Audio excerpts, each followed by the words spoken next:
은혜를 경험한 자의 입술의 고백이라고 하는 제목으로 말씀을 나누겠습니다. 은혜를 참으로 경험한 사람은 감사하지 않을 수 없으며 찬양이 자연스럽게 흘러나올 수밖에 없다라고 하는 그런 사실에 대해서 오늘 말씀을 전하면서 함께 은혜를 나누려고 합니다. 이 말을 뒤집어서 거꾸로 말하면 은혜를 감사할 줄 모르고 혹은 찬송을 드리지 않는 사람은 은혜를 경험하지 않는 사람과 같다라고 그렇게 말할 수도 있습니다. 여러분, 세상에는 두 종류의 사람이 있습니다. 하나는 은혜를 아는 사람입니다. 다른 하나는 은혜를 모르는 사람입니다. 여러분, 은혜를 모르는 것은 단순히 은혜를 깨닫지 못하거나 감사하지 않는 것을 넘어서 때로는 그 은혜를 원수로 갚는 모습으로 드러나기도 합니다. 받은 은혜에 감사하며 고마워하기는커녕 오히려 그것을 왜곡하거나 부정적으로 반응을 합니다. 예를 들어서 어느 한 사람이 어려운 시기에 도움을 받았음에도 시간이 지나면서 그 도움받은 고마움 또 그 감사 그것을 잃어버리고 그 도움을 당연한 것으로 여기고 심지어는 그 도움을 준 사람에게 등을 돌리는 그런 경우들을 볼 수 있습니다. 한마디로 말하면 대응망덕하다라고 얘기하죠. 우리나라 속담에 이런 말이 있습니다. 물에 빠진 사람 던져주었더니 보따리를 내놓으라고 그런다. 비슷한 이야기일 수 있겠습니다. 은혜를 기회 삼아 더 많은 것을 얻으려는 이기적인 행동을 하는 경우도 있습니다. 여러분, 성경에도 보면 은혜를 깨닫지 못하고 감사하지 못한 그런 예가 성경에도 있습니다. 누가복음 17장을 보게 되면 예수님께서 10명의 나병 환자를 치료해주고 고쳐주는 그런 사건이 기록이 되어 있습니다. 그런데 그 10명이 다 고침을 받았고 10명이 다 나음을 받았는데 한 사람만 돌아와서 감사를 표현했습니다. 그 한 사람은 하나님께 영광을 돌리며 하나님을 찬양했지만 나머지 9은 감사하지도 않고 자신들이 가야 될 그런 길로 그냥 가버렸습니다. 예수님께서 말합니다. 10사람이 다 나음을 얻었는데 나머지 9은 어디 있느냐? 감사하지 않은 그런 태도를 침노하고 있는 그런 내용이 누가복음에 기록이 되어 있습니다. 이처럼 우리 감사하지 않는 마음은 결국 교만과 영적 무감각에서 비롯됩니다. 은혜를 당연한 것으로 여기거나 스스로 노력으로 모든 것을 이루었다고 착각하는 순간 여러분, 우리도 감사하지 않는 자가 되게 됩니다. 그래서 바울은 로마서 1장 21절 말씀을 이렇게 말합니다. 그들이 하나님을 알되 하나님을 영화롭게도 아니하고 감사하지도 아니했다. 그러면서 감사하지 않은 태도가 어떻게 하나님과 멀어지고 있는지, 하나님과 멀어지게 하는지를 경고하고 있는 그런 말씀입니다. 우리는 은혜를 깨닫는 마음과 감사의 태도를 가져야 될 줄로 믿습니다. 그게 하나님 앞에든 아니 우리 사람 앞에든 은혜를 입었으면 그 은혜에 대한 고마움, 은혜에 대한 감사를 표현할 수 있어야 되는 거죠. 만약에 그 감사를 표현하지 못하고 은혜를 망각해 버린다고 그러면 짐승과 무슨 다름이 있겠습니까? 여러분, 하나님의 은혜는 조건 없이 우리에게 베풀어진 귀한 선물입니다. 믿습니까? 은혜는 당연한 것이 아니라 은혜는 하나님께서 값없이 우리에게 주신 선물이에요.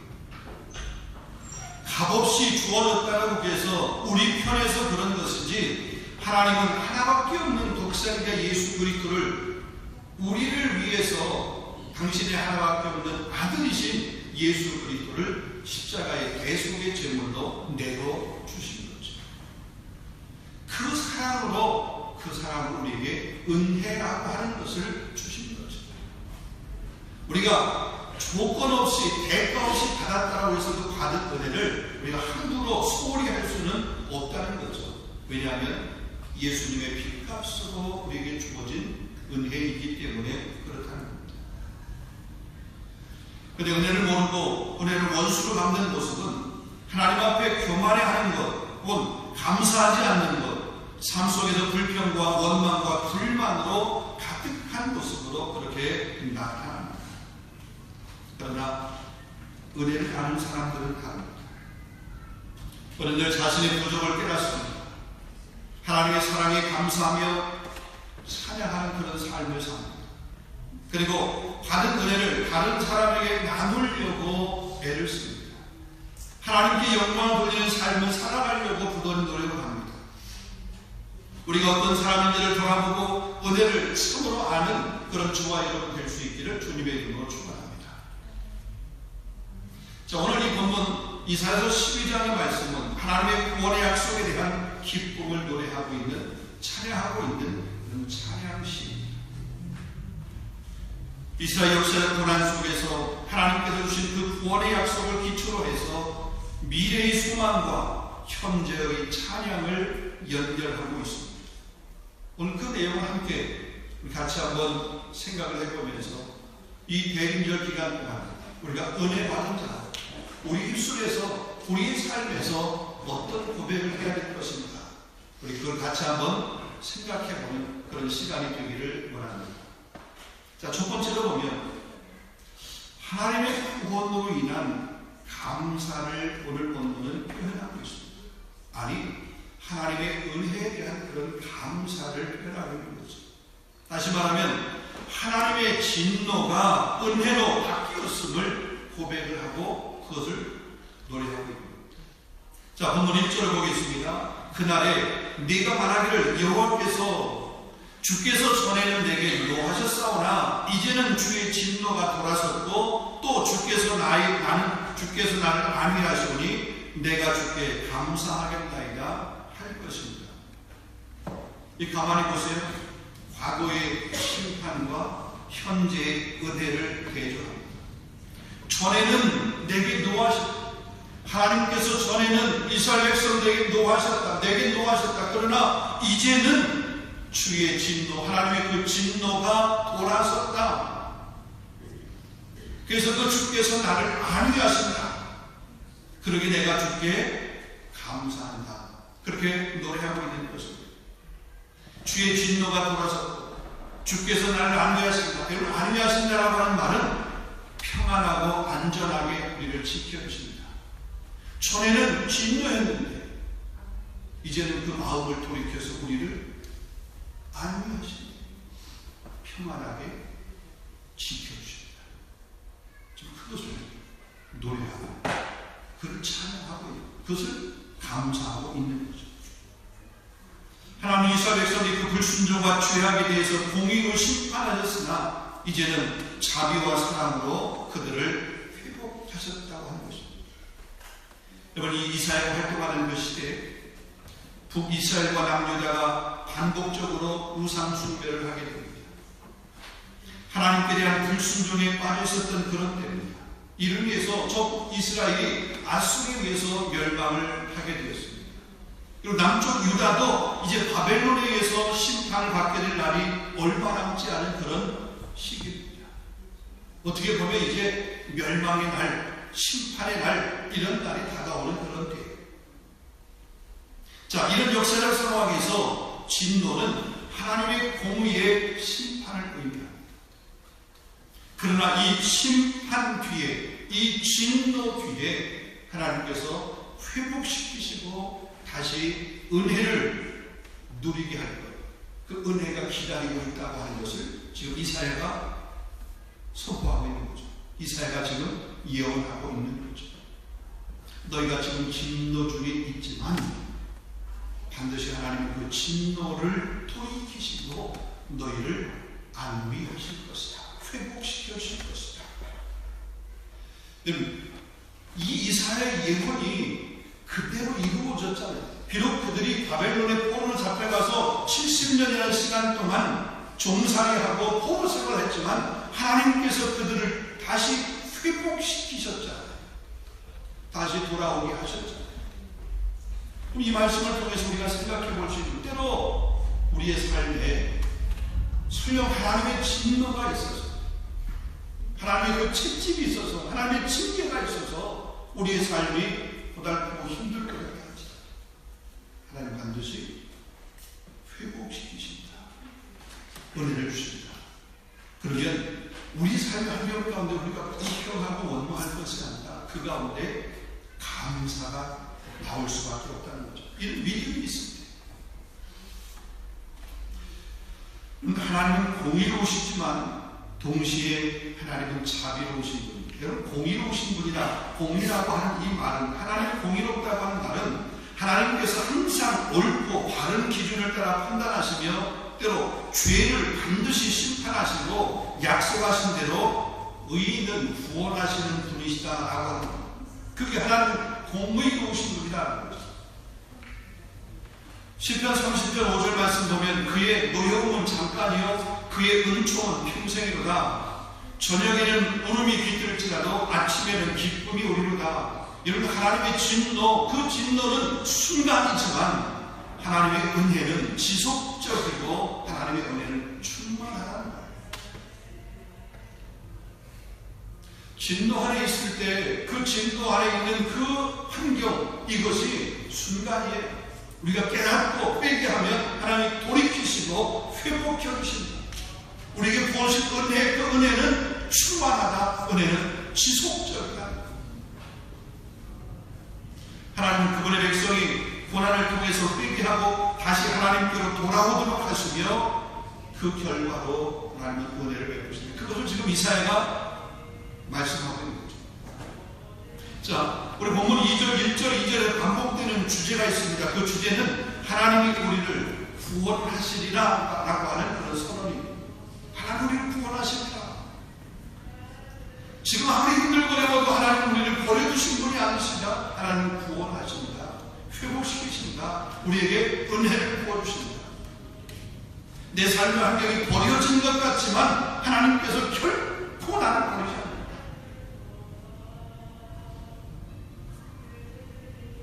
이 구원은 단순히 죄로부터의 해방뿐만 아니라 우리 모든 삶의 영역에서 하나님의 보살피심과 하나님의 보호하심, 하나님의 그 안위하심을 포함하고 있습니다. 그래서 2절에 이렇게 노래합니다. 보라, 하나님은 나의 구원이시다. 내가 신뢰하고 두려움이 없으리니 주 여호와는 나의 힘이시며 나의 노래시며 나의 구원이시다. 내가 신뢰하고 그래서 내가 두려움이 없다. 지금 내 환경 가운데 내가 정말로 하나님을 신뢰하고 있다. 그 신뢰하는 그 믿음 때문에 두려움이 없다. 걱정이 없다. 힘들고 어려운 시간이지만 내가 하나님을 신뢰하는 것 때문에, 그분을 믿는 믿음 때문에 그 두려움도 이길 수 있다. 저는 그런 믿음의 일꾼들이 될 수 있기를 주님의 이름으로 축원합니다. 여러분, 하나님의 구원을 경험한 사람은 더 이상 환경이나 위험에 압도되지 않습니다. 우리는 때때로 우리 두려움과 불안에 사로잡힙니다. 그러나 하나님의 구원이 나의 삶에 임하게 될 때에 하나님의 함께하심, 하나님의 그 선하심과 하나님의 그 인자하심을 우리가 믿게 될 때에 우리는 더 이상 두려움에 얽매이지 않는다는 겁니다. 그래서 시편 46편 1절 2절에 보면 여호와는 우리의 피난처시고 힘이시니 환난 중에 만날 큰 도움이시다. 그러므로 땅이 변하든지 산이 흔들려 바다 가운데 빠지든지 우리는 두려워하지 아니하리라. 이런 엄청난 소용돌이 속에서도 땅이 변하고 산이 흔들려서 바다 가운데 그 산이 빠진다 할지라도 나는 결코 두려워하지 않을 것이다. 왜? 하나님은 나의 피난처시고 하나님은 우리의 반석이시기 때문에, 환난 날에 우리를 도우시는 분이시기 때문에 그렇다는 거죠. 여러분, 이것이 시편 기자의 고백만이 아니라 저와 여러분 우리의 고백이 되어야 될 줄로 믿습니다. 그래서 우리 찬송가 432장에 보게 되면 그 어려운 부분에 이렇게 말합니다. 나 두려움 없네, 두려움 없도다. 주 예수 늘 깨어 계시도다. 이 흉흉한 바다를 가시나면 저 소망의 나라에 이르리라. 나 두려움 없도다. 왜? 주님이 늘 깨어서 나를 지키시기 때문에, 나와 함께 하시고 임마누엘 하시기 때문에 그렇다. 여러분, 성경에 기록되는 임마누엘, 하나님 나와 함께 하신다.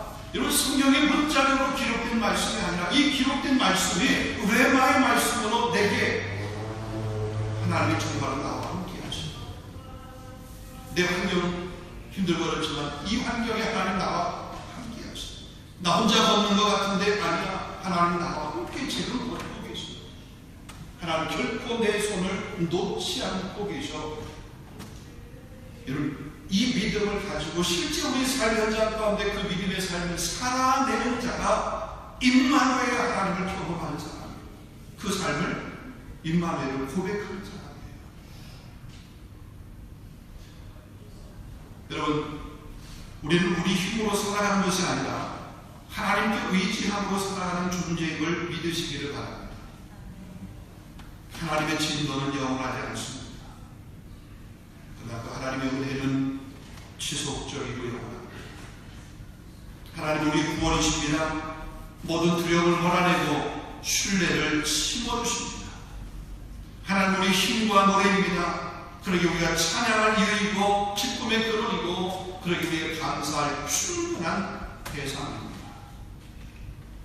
우리를 구원해 주신 그 하나님 은혜에 감사하고 그 은혜를 삶 속에서 찬양하는 삶을 사는 저와 여러분 될 수 있기를 주님의 이름으로 축원합니다.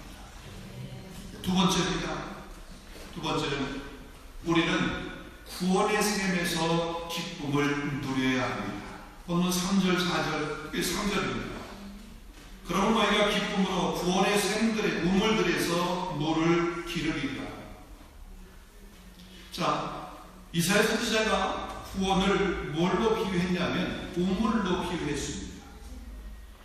다시 말하면 은혜를 우물로 비유한 것입니다. 그 물을 깃는 행위를 기쁨의 상징으로 묘사하고 있습니다. 여러분, 그 당시에 그 이스라엘 백성들, 이스라엘 사람들에게 있어서 물은 단순한 그런 음료가 아니라 생존을 위협하는, 생존을 유지하는 데 필수적인 그런 자원이었습니다. 가뭄이라고 하는 건 삶과 죽음을 가를 정도로 중요한 그런 문제였습니다. 가뭄은 생명의 위협을 의미했고 샘물과 우물은 생존과 축복의 상징이었습니다. 여러분, 그래서 창세기 말씀을 보면 이삭이 우물을 파잖아요. 이삭이 가는 곳마다 우물을 파는데 그 파는 곳곳마다 그 샘에서 물이 솟아나잖아요. 다른 사람들이 시기해서 이삭이 판 그 우물을 빼앗습니다. 그러면 그거를 주고 다른 곳에 가서 또 우물을 파. 근데 그걸 또 그 우물의 샘이 활활 솟아나게 돼요. 사람이 또 시기하여 그 우물을 빼앗아요. 그걸 넘겨주고 다른 곳에 가서 또 우물을 팠는데 그 우물의 물이 솟아나게 됩니다. 하나님의 축복을 경험하게 됩니다. 다른 사람들은 우물을 파는데 그 판 우물에 샘이 안 나와, 물이 안 나와. 근데 이삭이 파는 곳에 우물이 나와, 샘이 나와, 물이 나와. 여러분이 파는 그 샘에 물이 활활 쏟아지는 그런 샘물의 귀한 역사가 있을 수 있기를 주님의 이름으로 축원합니다. 자, 구원의 샘에서 물을 깃는다라고 하는 것은 단 한 번의 사건이 아니라 매일의 삶 속에서 끊임없이 은혜를 의지하며 기쁨을 누리는 삶을 의미합니다. 우물의 물이 날마다 우리 갈증을 해소하듯이 하나님의 구원, 하나님의 은혜는 우리가 지치고 갈급할 때마다 새롭게 공급되는 영적 생명수, 영적인 생수임을 믿으시기를 바랍니다. 그래서 시편 36편 9절에 이렇게 말합니다. 대저 생명의 원천이 주께 있사오니 주의 빛 안에서 우리가 빛을 보리니. 생명의 원천이 주님 안에 그 안에서 우리가 빛을 봅니다. 하나님 주신 이 구원의 샘은 생명의 원천이자 영혼의 만족을 주는 유일한 근원입니다.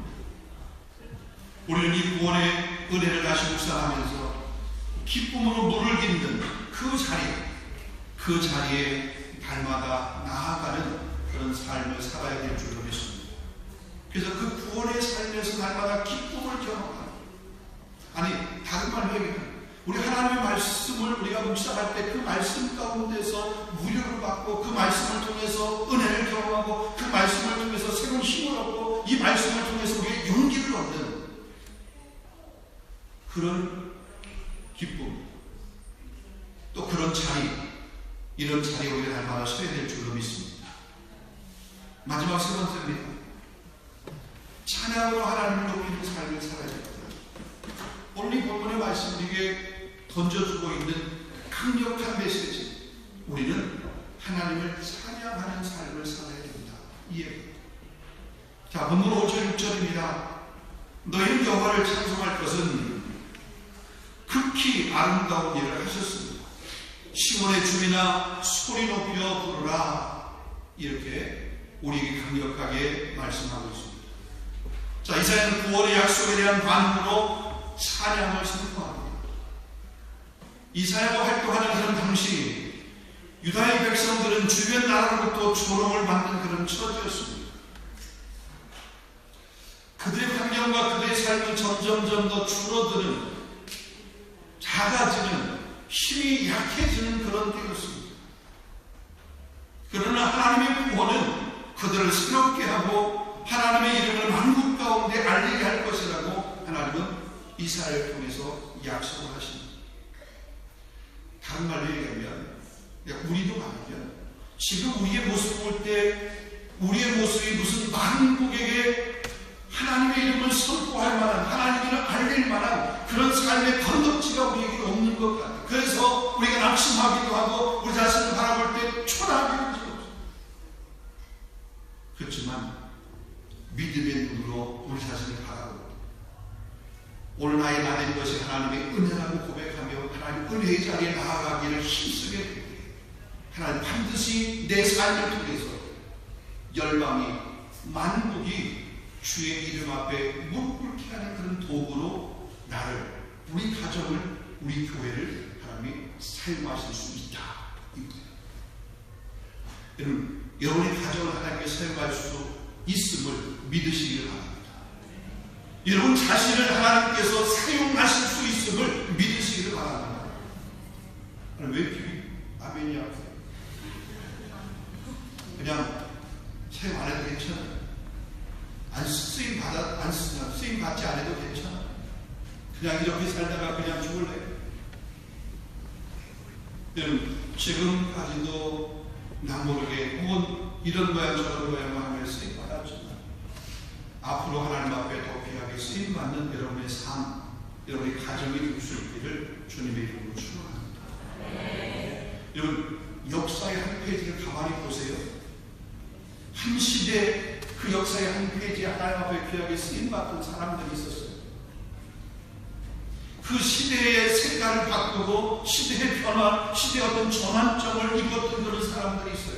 근데 그들의 과거의 모습을 보면 한결같이 뭔가 이게 자랑할 것이 없는 그런 사람들, 내놓을 것이 없는 그런 사람들이었어요. 근데 하나님께서 그런 사람을 쓰셔서 역사의 한 페이지를 바꿨다니까요. 성경에 그래서 말하잖아요. 미련한 자를 들어서 강한 자를 부끄럽게 하신다. 연약한 자를 들어서 지혜로운 사람을 하나님 부끄럽게 하신다. 아멘. 때로 우리가 지혜롭지 못하고 때로 연약하지만 하나님께서 우리를 쓰시기 위해서 하나님의 도구로 우리를 붙드시면 세상이 감당치 못할 그런 도구로 귀하게 쓰임받게 될 줄로 믿습니다. 저는 여러분이 그렇게 쓰임받기를 원해요. 우리 교회가 그렇게 쓰임받기를 원해요. 아니, 저도 그렇게 한번 쓰임받고 싶어요. 하나님 앞에 언젠가 우리가 하나님 앞에 서야 되잖아요. 그날이 언제일지 몰라요. 그 하나님 앞에 섰을 때 부끄럽지 않아야 되잖아요. 하나님 나를 이렇게 사용해 줬으니 감사해요. 나 같은 사람 하나님께서 써주셨으니 감사해요. 우리가 그렇게 하나님 앞에 고백해야 되지 않겠습니까? 여러분, 그렇게 쓰임받을 수 있기를 주님의 이름으로 축원합니다. 그러기 위해서는 우리 환경에서 그 환경 때문에 낙심할 것이 아니다. 우리 이 환경도 하나님이 빚어가시는 하나님의 그 시간이라고 하는 사실을 우리가 기억하고 믿음의 끈을 결코 놓지 않는 우리가 되어야 될 줄로 믿습니다. 하나님의 구원은 그들을 새롭게 하고 하나님의 이름을 만국 가운데 알리게 할 것이라고 그렇게 약속했습니다. 근데 그 약속이 예수님의 오심을 통해서 이사야가 그렇게 약속을 했는데 그 약속이 메시아의 오심, 예수님의 오심을 통해서 이루어졌다는 거죠. 우리는 오늘도 그분을 찬양하는 그 찬양을 그렇게 이어가야 됩니다. 그래서 6절 말씀이 이렇게 말합니다. 소리 높여 부르라.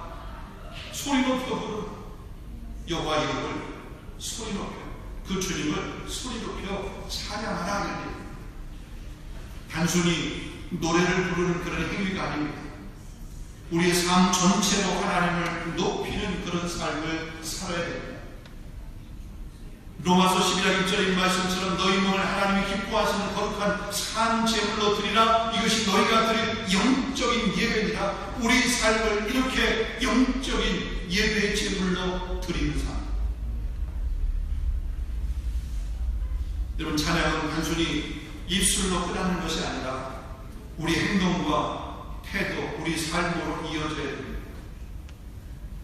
우리가 직장에서 정직하게 행동하게 될 때 그건 단순히 윤리적인 선택을 넘어서 하나님의 공의와 그 진리의 성품을 드러내는 행위가 됩니다. 정직함은 우리 삶 속에서 하나님의 빛을 비추는 증거가 되며 다른 사람들에게 신앙의 본보기가 됩니다. 그래서 우리 믿는 사람들은 믿음의 본을 보여야 돼요. 세상 사람들에게, 주변 사람들에게. 가정에서 가정 식구들이 사랑으로 관계를 맺는 것은 하나님의 사랑이 우리 삶 가운데 어떻게 실현되고 있는지를 보여주는 또 다른 한 표현이기도 합니다. 여러분, 에베소 5장이 말씀하고 있는 말씀 보면, 에베소 5장에 보면 부부관계 혹은 남편이 아내를 사랑할 때, 그리고 남편이 아내를 사랑할 때 그리스도께서 그녀를 사랑하는 것처럼 그렇게 사랑하라고 했습니다. 아내는 남편을 주께 복종하듯 그렇게 하라고 했습니다. 부모는 자녀를 노엽게 하지 말라고 했고 자녀는 부모를 공경하라고 그렇게 말씀했습니다. 하나님께 우리에게 주시는 그 사랑의 모범을 따르는 것, 이러한 섬김이 그 모범을 따르는 그런 사랑입니다.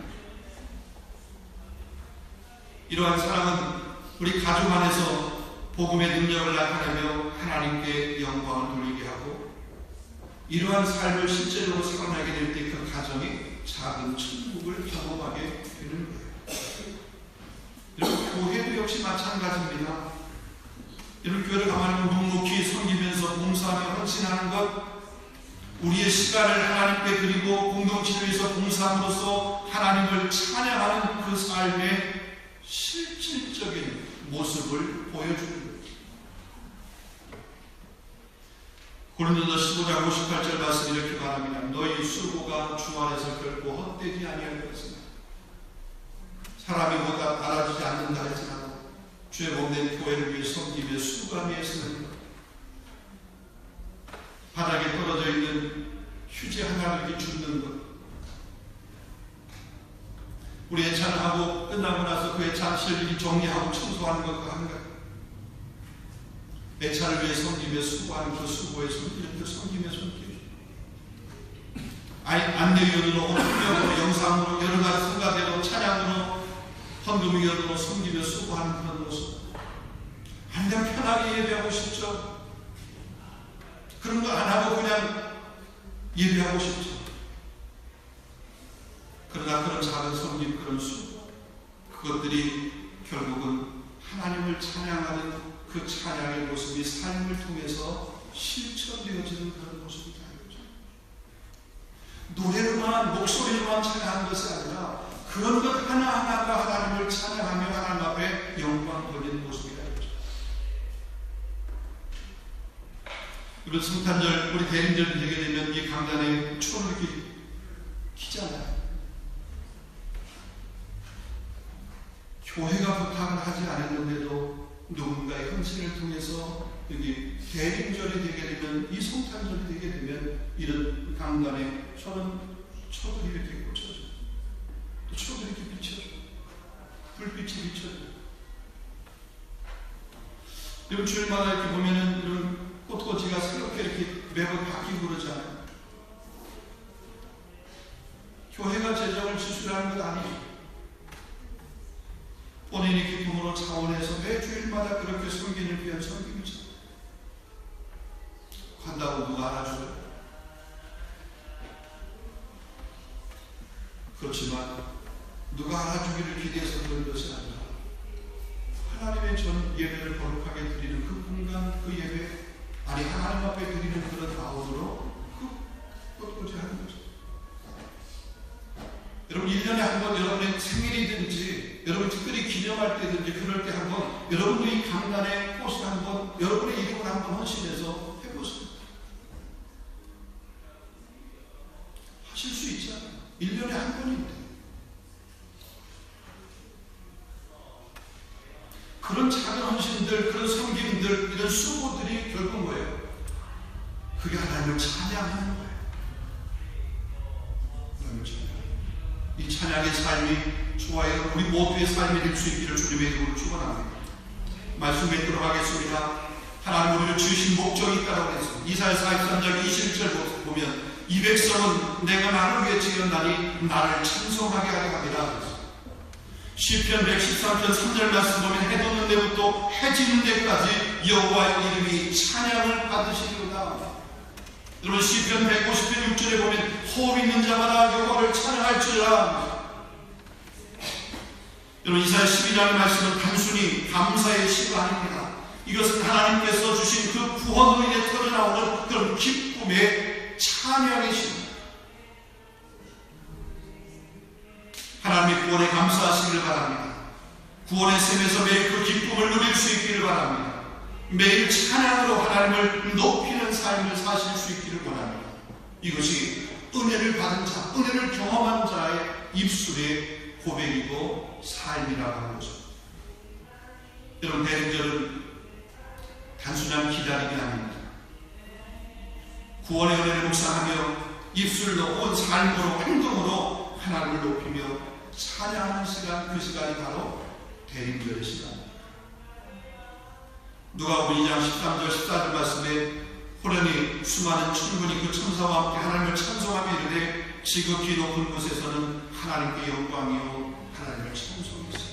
천사도 하나님을 찬송했어요. 우리는 이 대림절을 천사들과 같이 하나님을 찬양하며 구원의 소망을 새롭게 다지는 그런 시간으로 보내야 될 줄로 믿습니다. 우리 영원한 죄악 가운데서 구원하여서 천국 백성을 삼아주신 그 구원의 은혜를 묵상하면서 찬양으로 하나님께 나아가며 기쁨과 감사로 가득한 그런 고백을 드릴 수 있는, 감사와 찬양의 고백을 드릴 수 있는 우리 모두가 다 될 수 있기를 주님의 이름으로 축원합니다. 기도하겠습니다. 거룩하신 하나님, 우리 대림절 세 번째 주일을 우리가 보낸 것은 우리가 하나님의 이름을 찬양해야 돼, 하나님께 감사해야 돼, 하나님의 이름을 높여야 돼, 그런 이유가 분명함을 오늘 말씀을 통해서 한번 깨닫게 되니 감사합니다. 우리 하나님 은혜를 경험한 자입니다. 하나님 은혜를 맛본 자입니다. 아니 하나님 은혜 없이는 살아갈 수 없는 그런 삶입니다. 은혜 받은 자로 우리 입술의 고백, 하나님 감사합니다. 하나님 앞에 감사의 고백을 드릴 수 있게 하십니다. 또 하나님의 이름을 찬양할 수 있도록, 그 찬양이 입술로만이 아니라 우리의 삶에서 헌신으로 그렇게 하나님 앞에 찬양의 삶을 살아낼 수 있도록 인도하여 주시옵소서. 그래서 가정이 작은 천국이 되게 하시고 우리 교회가 그 천국의 기쁨을 서로 나누며 또 서로 축복할 수 있는 그런 거룩한 공동체가 될 수 있도록 우리 교회를 축복하여 주시옵소서. 감사하고 예수 그리스도 이름으로 기도하옵나이다.